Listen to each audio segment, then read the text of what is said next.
Hey everyone, welcome back to the Mark Loeffler Experience. Today we're going to be talking about the CMHC rental report that just came out and how I use this as a tool in my investment business, how I use it to go about finding new areas and determining where I'm going to put my investment dollars. Just a disclaimer, is this the be all and end all? No, and we're going to go through some of the points on why it's good, why it's bad, what it's probably lacking, and maybe where it can improve because we know CMHC watches all my videos, so therefore this should help them, right? So let's get into it. So vacancy rate held constant in 2021, following pandemic-induced spike in 2020. So the average vacancy rate for purpose-built apartment buildings across all Canadian centers of at least 10,000 population, it was 3.1% in October 2021.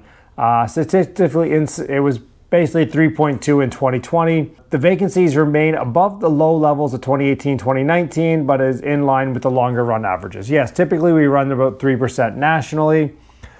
Vacancy rates declined in 21 of 37 metro areas surveyed, including Vancouver. Most centers in Alberta did, Saskatchewan, Atlantic regions. Vacancy rates increased in 3 centers, Toronto, Winnipeg, Abbotsford, Mission. And then rates held steady in 13, including Montreal. Obviously, I didn't know this until I read this report, is that Montreal actually makes up 30% of all rental stock in Canada. They have a higher degree of renters than any other city in Canada. So again, 30%. Like, you would obviously think Toronto would be massive. They only make up 15%. So despite being twice the size of Montreal, they have half the rental housing stock. So that means way more people in Toronto are owners. I know. Weird. Maybe your sons and daughters will be able to afford a home. I still see that common refrain. And Vancouver is about 5% of all rental housing stock. So obviously 21 of 37 went down, yet with Toronto going up, it basically held it at the same level. Let's talk about that. So is Toronto a good investment area?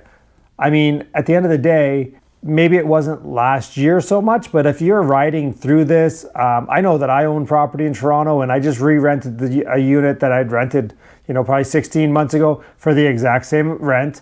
Obviously during lockdown, the downtown core, people fled from it because, the young people who are working there, they didn't need to be there. They didn't have jobs. So therefore they went back, lived with their parents, lived out of town, lived somewhere cheaper because it wasn't cheap to live downtown. That hasn't fully come back yet. It's really starting to. I expect that to fill up pretty quickly, especially when international students come back full bore. And, immigration obviously is a huge driving factor of that as well, because that's where a lot of our renters come from. So rental demand generally kept pace with supply growth, except in Toronto. So between October 2020 and 2021, the rental market universe grew by 40,000 purpose-built rental apartments, or up 1.9%. Demand kept up with the supply as the number of occupied apartments grew by roughly 41,000, resulting in a stable vacancy rate. This represents a significant recovery in rental demand from October 2020. At that time, the supply growth outpaced demand by about 26,000 units. So when I think about that and I think, okay, what does that mean in the future? Are we building enough rental units? Is this like the housing where we got slowed down and therefore we're not going to have enough housing units being built when they're needed? I mean, it's based obviously on supply, but it's also based on demand, which is propelled by low interest rates and cheap money and blah, blah, blah, right? And higher wages. There was actually 4,000 purpose-built rental units more built in Toronto than were needed. So this is why the vacancy rate went up. And 1,000 units in Winnipeg saw a huge spike too. Abbotsford was the only CMA that saw supply outpace demand. The rest were all in unison. So like Hamilton, Edmonton, everywhere else, supply kept up with demand. But this basically is what we're talking about. So, Hamilton's 2.8, Greater Sudbury, Edmonton's level, which is where my 98 units are or whatever, almost 100 units. And as you can see, we're pretty level across here. Here's that spike in Toronto. But you can see Kingston, London, St. Catharines, Windsor, Peterborough, Belleville, Kitchener, Cambridge, Waterloo is steady. Regina's down a little bit. Saskatoon, Calgary has seen a huge drop in its vacancy rate. Victoria, Vancouver, Halifax, like they're all seeing a huge drop. But again, they're not big enough markets to really move the needle. What does all that tell us? What am I looking for in these reports that help me make my investment decisions? Well, number one, I'm looking for average rental rates. I'm looking for the vacancy rates because, again, I don't know that they're wholly true, but they're very close and they're the best thing that I can get without doing all the hard work myself. And I don't want to do that because it'd be a heck of a lot of work. So it gives me a good sense of what I need to be doing out there. And if I choose to go into an area, are my buildings running better than those averages? By overall rental rate, by my vacancy rates, and whatnot. So, I mean, my Edmonton buildings, I run all my vacancy rates at 8% because the CMHC average is 7.5%. If I'm running better than that, it just means we make better cash flow, right? And we can do more things with that. And obviously, you know, they're talking about economics in here and the shift of the 15 to 24-year-old workers. And I mean, they were the people that were hit with the pandemic, right? They're the people who lost the jobs in hospitality or other areas. You know, so they saw a peak job loss of 45% from February 2020 to March 2020, compared to 13% for all age groups. And so they're a huge demographic anyway. So even out of that 13%, this is, you know, they're probably maybe half of that. No, a quarter. Let's call it a quarter. So they represented, you know, a third to a half of all job losses. And they're the people who are renters anyway. So that's the people who went home to mom and dad. Obviously, when COVID's an endemic and not a pandemic, everybody will go back to work. People will start to move around again, and you know, they will want to rent in those areas that had that rental growth before. So the one thing I notice in here is that the supply is keeping up with demand for one of the first times ever, but we're not seeing that huge influx. We didn't see that huge influx till probably the end of immigration, right? I don't know if that's going to continue moving forward. That would be one worry of mine. Not a worry because I own things. So the more people who come in and the less supply there is, it's supply demand. Demand is going up and supply is not keeping up with it, then we charge more for our product. That's just how it works.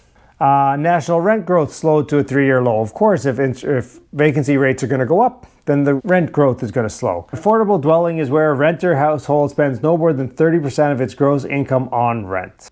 I don't know if that is a feasible number. 30% is pretty low. I mean, if you can do it. So if you're making $4,000 a month and, it's gross income. So $4,000 a month, $50,000 a year, then you're spending $1,300 on rent. I mean, I think that's actually pretty achievable in most places. If not, like maybe you have to get a 2-bedroom apartment and share it with a roommate. But obviously, if you just look at, if I wanted to rent a 2-bedroom apartment by myself, then yes, it's unaffordable. I don't know. When I first lived on my own, I had a 4-bedroom apartment above a store that I rented out all the rooms in, and it was affordable. Yeah, so 30% of gross income for a 2-bedroom apartment. Why wouldn't they just do 1 bedroom? But whatever.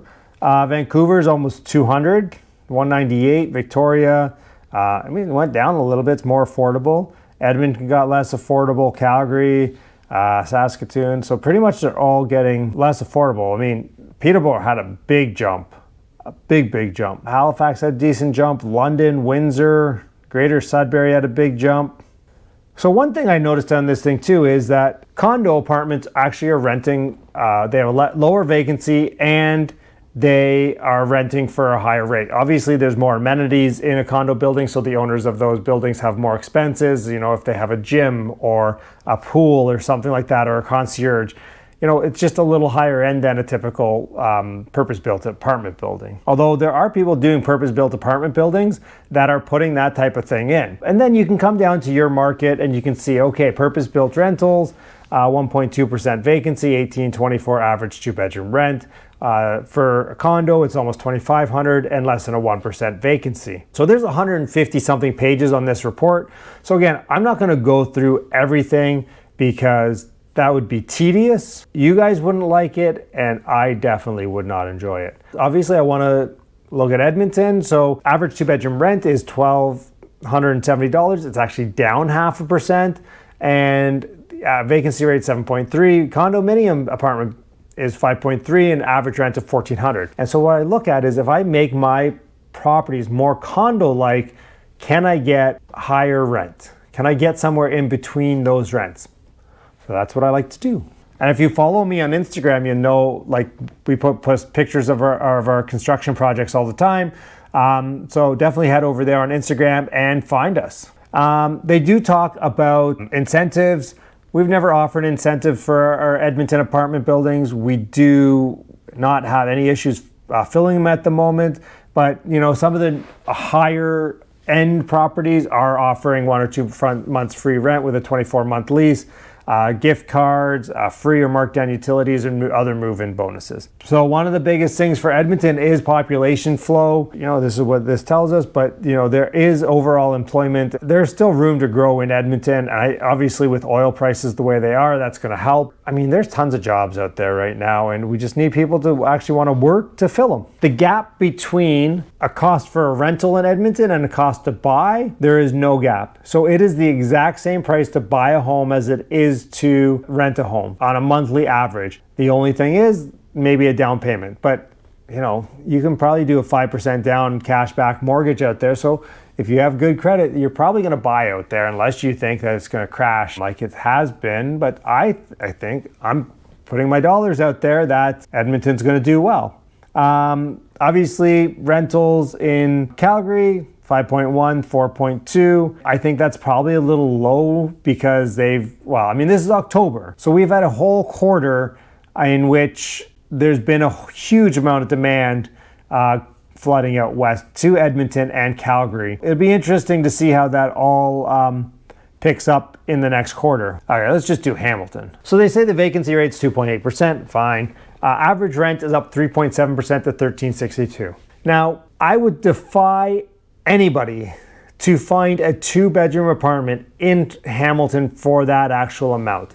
Now, what I see obviously all the time is that the average rents are so much lower in Ontario, and the specific reason is that we do on properties that were built before November of 2018 that they are rent controlled. So that's going to keep the market lower, the average rent lower, because I mean, I rent 1-bedrooms in Hamilton plus hydro, gas, and water, and they're not huge for $1,495 or $1,550 right now. So the other thing is, look at the big gap between average for the purpose-built, which are typically older, and condominium apartment market, which are typically newer and maybe not rent controlled. It's a $700 gap, $650 gap. Like it's not insignificant. Greater Sudbury, apparently they don't have condos up there, but the average price is up 8.4%. Assume that it's probably actually more, but we have rent control, so therefore we're not going to see that average price. So Kitchener-Waterloo, same thing. Belleville, 1174. Peterborough, 1316, 1% vacancy. Congratulations everybody investing in Peterborough. Windsor, I did want to talk about this real quick. Vacancy rate of 3.5, but rents are up 5.7%. A lot of that vacancy rate, I think, has to do with the students. There's obviously I have St. Clair College, Windsor University. So if the students aren't going back, that's going to drive the vacancy rate. I think that's going to be a market to watch over the next year or two for price growth in the rental market, because once those students start coming back fully, that vacancy rate's going to compress a lot. St. Catharines up 5.7. I wanted to do the whole Toronto thing. Vacancies are up, but rents are up as well. So that doesn't make sense to me, but here's what I gotta say is $1,666 is one of the higher average 2-bedroom costs. But I know I just rented a 1-bedroom plus den for $2,250 plus hydro gas. This is where it's not the be all and end all. You still have to go do your own due diligence and figure out, okay, what is the market rent right now? Because especially in Ontario, this is not going to tell you anywhere close to market rent. Everyone, that's the rental market housing report from CMHC. We're going to put a link to all 175 pages down below, so if you do want to read it all, go nuts. But again, I use this for average vacancy rates, average rents. Like, my goal is to beat the average rent and the vacancy rate. If I can do that, then I know I'm doing a really, really good job. Yet all I'm going to say is, if you are investing in Ontario, take those averages with a grain of salt. Anybody, blind dead squirrel, could beat them. Dig down into your area and figure out what the market rents are, so that when you're going, the average rents here are not going to be helpful at all. All right, everyone, thank you so much. Please like and subscribe. We'll catch you guys next time. And thank you from beautiful, sunny Orlando.